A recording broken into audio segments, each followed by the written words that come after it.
আজকে আমার কেন জানি বলতে ইচ্ছে করছে, জয় আমার সোনার জয়। আমার সোনাকে তোমরা এত ভালোবাসা দিয়েছো, যার জন্য খুব অল্প সময়ে আমার সোনাকে এই জায়গাটায় নিয়ে আসছো।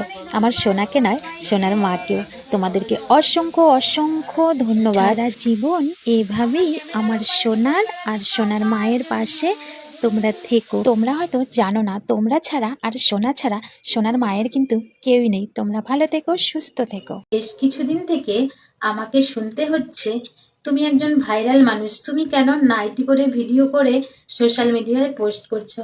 দেখো, আমার একটা কথা, যে কখনোই তোমরা আমার মনের মধ্যে এই জিনিসটা ঢুকিয়ে দিও না যে আমি একজন ভাইরাল মানুষ।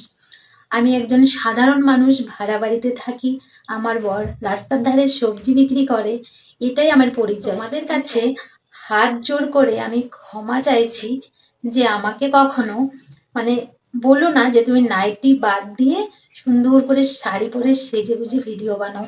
কেন কি আমি খুব দরিদ্র পরিবারে বিলং করি, আমার এত সাজ পোশাক নেই গো, এটাই আমার পরিচয়।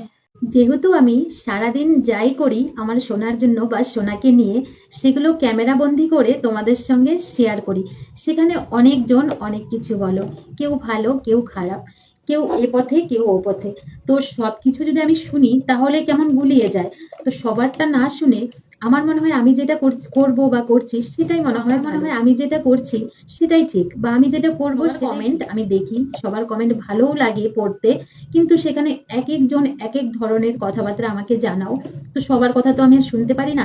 হয়তো অনেকেই বলবে যে আমি এটা বললাম এটা করলো না, আমাকে ইগনোর করলো, কেউ বলবে আমি এটা বললাম আমাকে এটা শুনলো না। আমার মনে হয় আমি নিজে যেরকম করে করছি সেটাই করা মনে হয় সব থেকে ভালো। আর আমি তো খারাপ কিছু দেখাচ্ছি না, মানুষকে খারাপ কিছু শেখাচ্ছি না, তাই না? তো আমি এখন নিজের যেটা ভালো মনে হয় আমি সেটাই করব। যদি কোনো ভুল করি তোমরা আমাকে ক্ষমা করে দিও। সোশ্যাল মিডিয়াতে এসে আমি অনেক বড় ভুল কাজ করে ফেলেছি। আমি জানি তোমরা আমাকে ক্ষমা করবে। ভুল তো মানুষ মাত্রই হয়, তাই না? আমি ভুল করেছি আমার সোনাকে ক্যামেরা অন করে সেবা দর্শন করানো। তো এটা আমার মাথায় ছিল না যে ভগবানকে সেবা দিলে চার দেওয়ালের মাঝে পর্দাটা নিয়ে ভোগ দিতে হয়। তো আমি যেরকম করে আমার ছেলে মেয়েকে মানুষ করেছি ঠিক তেমন করেই আমি ওকেও মানে ভালোবাসা দিই।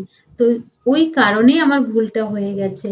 তো আমার এটা ভুল হয়ে গেছে, তোমাদের কাছে হাত জোর করে আমি ক্ষমা প্রার্থী।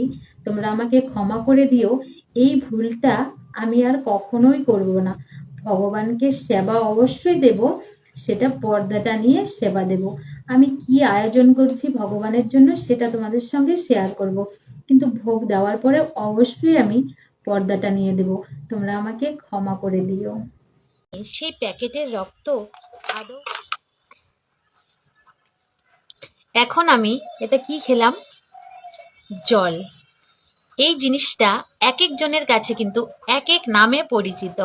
কেউ বা জল, কেউ বা পানি, কেউ বা ওয়াটার। জিনিস কিন্তু একটাই। ঠিক তেমনই আমরা প্রত্যেকে কিন্তু মানুষ, কিন্তু আমাদের ধর্মটা আলাদা। যিনি ভগবান তিনিই আল্লাহ, তিনিই যীশু খ্রিস্টান। ভগবান এক এবং অদ্বিতীয়, তাই না? তো সবাইকে এটাই জানতে হবে যে আমরা সবাই মানুষ, মানুষের মতো মানুষ হতে হবে।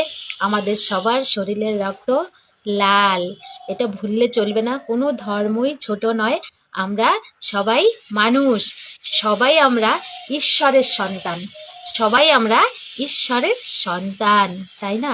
ভুলে গেলে চলবে না। আমাদেরকে একজনই সৃষ্টি করেছে, সে হলো আমাদের সৃষ্টিকর্তা। অনেকেই আমার পরিবারে এসে জাতের ভেদাভেদ করো, সেই মানুষগুলোকেই বলছি, যখন কিনা কোনো মায়ের সন্তান হাসপাতালের বেডে শুয়ে মৃত্যুর সঙ্গে লড়াই করে, তখন যদি ডক্টর বলে যে তোমার সন্তানকে বাঁচাতে রক্তর প্রয়োজন, তখন আমরা কি করি? রক্ত কেনার জন্য ছুটি, তাই না?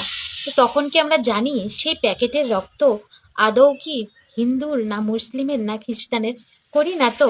তাহলে কিসের এত জাতের ভেদাভেদ আমাকে বলো তো।